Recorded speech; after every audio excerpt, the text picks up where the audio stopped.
तारों तले जिंदगी। तारों तले जिंदगी इस सीरीज में हम आपके लिए लेकर आए हैं हिंदी साहित्य जगत की कुछ चर्चित कहानियों और उपन्यासों पर केंद्रित रेडियो नाट्य वाचन। आइए सुनते हैं मुंशी प्रेमचंद की कहानियों का रेडियो नाट्य वाचन। वाचन स्वर और प्रस्तुति काजल सूरी की है।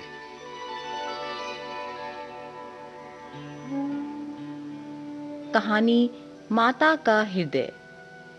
माधवी की आंखों में सारा संसार अंधेरा हो रहा था।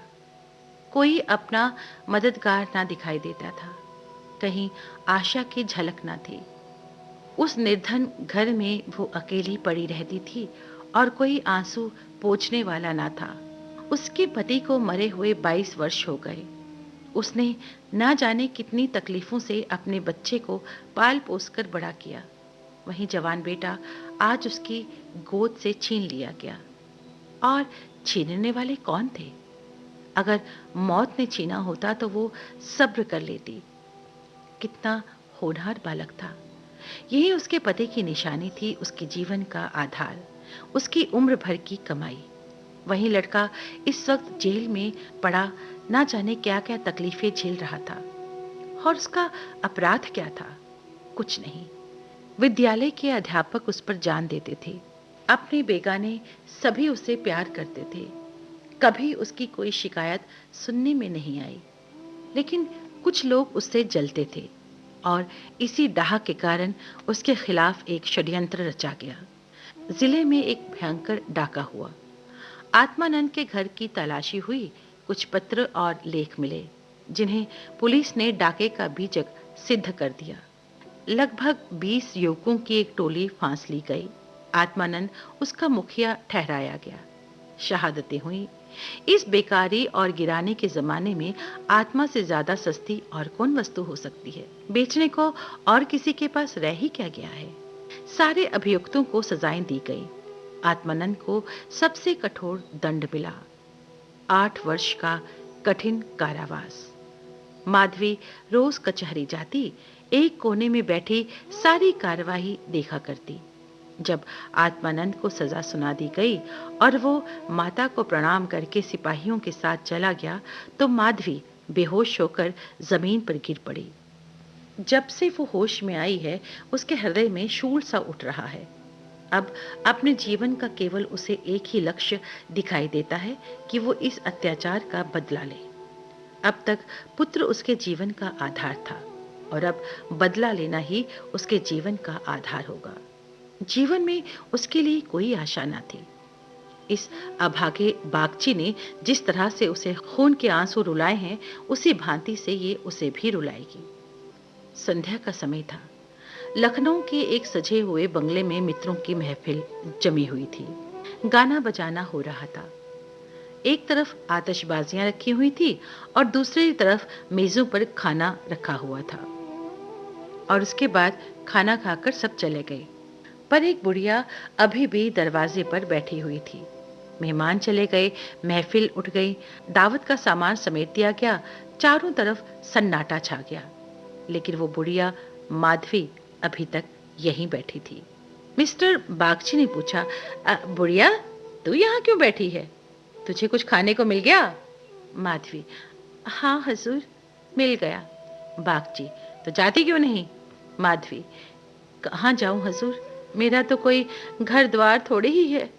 हुक्म हो तो यहीं पड़ी रहूं, पाव भर आटे की परवस्ती हो जाएगी हजूर। बागची, नौकरी करोगी? माधवी, क्यों ना सरकार, यही तो चाहती हूँ। बागची, लड़का खेला सकती है? माधवी, हाँ हजूर, वो मेरे मन का काम है। बागची, अच्छी बात है, तू आज ही से रह, जा घर में देख, जो काम बताए वो कर। 1 महीना गुजर गया। माधवी इतना तन मन से काम करती कि सारा घर उससे खुश है। बहू जी का मिजाज कुछ चिड़चिड़ा है। वो दिन भर खाट पर पड़ी रहती है और बात बात पर नौकरों पर झल्लाया करती है। लेकिन माधवी उनकी घुड़कियों को भी खुशी से सह लेती है। माधवी का ही कलेजा है कि जली कटी सुनकर भी मुख पर मैल नहीं आने देती।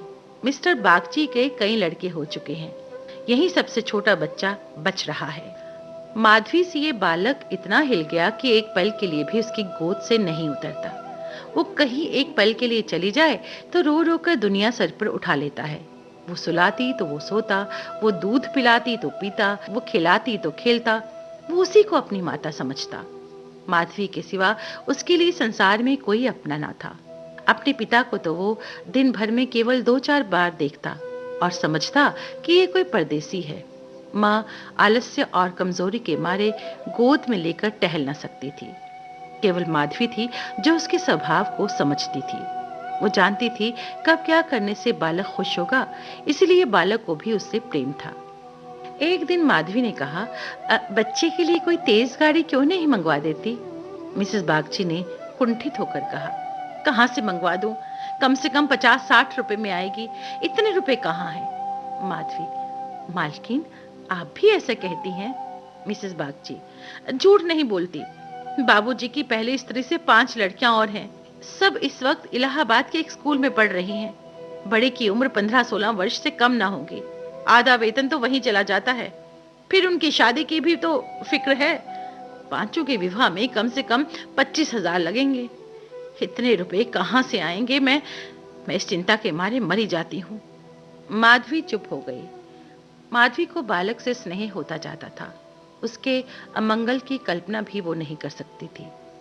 वो अब उसी की नींद सोती और उसी की नींद जागती थी। अपने सर्वनाश की बात याद करके एक पल के लिए उसे बागची पर गुस्सा तो आता और घाव फिर हरा हो जाता। घाव भर रहा था, केवल ठेस लगने से दर्द हो जाता था। उसे इस परिवार पर अब दया आती थी। माधवी एक दिन अपने घर चली गई। बच्चा रोने लगा तो माँ ने उसे एक नौकर को दे दिया कि इसे बाहर से बहलाकर ले आ। नौकर ने बाहर ले जाकर उसे हरी हरी घास पर बैठा दिया। पानी बरस कर निकल गया था। भूमि गीली हो रही थी। कहीं कहीं पानी भी जमा था। बालक को पानी के छपके लगाने से ज्यादा प्यारा और कौन खेल हो सकता है। खूब प्रेम से उमंग उमंग कर पानी में लौटने लगा। नौकर बैठा और आदमियों के साथ गपशप करता रहा।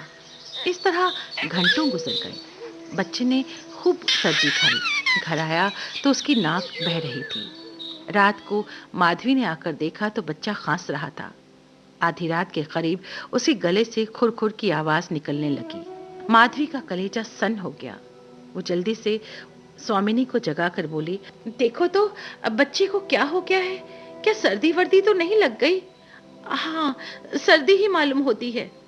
सारी रात दोनों बालक को सेकती रही। मिस्टर बागची को खबर मिली तो सीधे डॉक्टर के पास गए। खैरियत इतनी थी कि जल्द एहतियात की गई। 3 दिन में बच्चा अच्छा हो गया, लेकिन बहुत दुर्बल हो गया। सच पूछो तो माधवी की तपस्या ने ही बालक को बचाया। माता सोती, पिता सो जाता, लेकिन माधवी की आंखों में नींद नहीं थी। खाना पीना तक भूल गई। देवताओं की मनौतियां करती थी, बच्चे की बलाएं लेती थी, बिल्कुल पागल सी हो गई थी। ये वही माधवी है जो अपने सर्वनाश का बदला लेने आई थी। अपकार की जगह उपकार कर रही थी। सुबह का समय था। मिस्टर बागची बच्चे के झूले के पास बैठे हुए थे। उनकी स्त्री के सर में पीड़ा हो रही थी। वो चारपाई पर लेटी थी और माधवी पास बैठी बच्चे के लिए दूध गर्म कर रही थी। माधवी ने दूध गर्म हो जाने पर उसे झूले पर से उठाया तो वो चिल्ला पड़ी। बालक की देह ठंडी हो गई थी। दिन भर मातम होता रहा। बाप रोता रहा, माँ तड़पती रही और माधवी बारी बारी से दोनों को समझाती थी कि यदि अपने प्राण देकर भी वो बालक को जिंदा कर सकती थी तो इस समय वो अपने आप को धन्य समझती। वो अहित का संकल्प करके यहाँ आई थी और आज जब उसकी मनोकामना पूरी हो गई थी और उसे खुशी से फूला न समाना चाहिए था, उसे उससे कहीं घोर पीड़ा हो रही थी जो अपने पुत्र की जेल यात्रा से हुई थी। रुलाने आई थी और खुद रोती जा रही थी। माता का हृदय दया का आगार है। उसे जलाओ तो उसमें दया की ही सुगंध निकलती है। माँ देवी है।